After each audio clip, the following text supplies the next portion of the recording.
A reading from the book of Genesis. The Lord said, "How great an outcry there is against Sodom and Gomorrah! How grievous is their sin!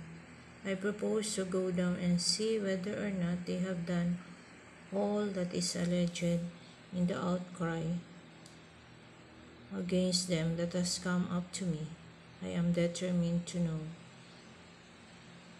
The men left there and went to Sodom, while Abraham remained standing before the Lord. Approaching him, he said, "Are you really going to destroy the just man with the sinner? Perhaps there are 50 just men in the town.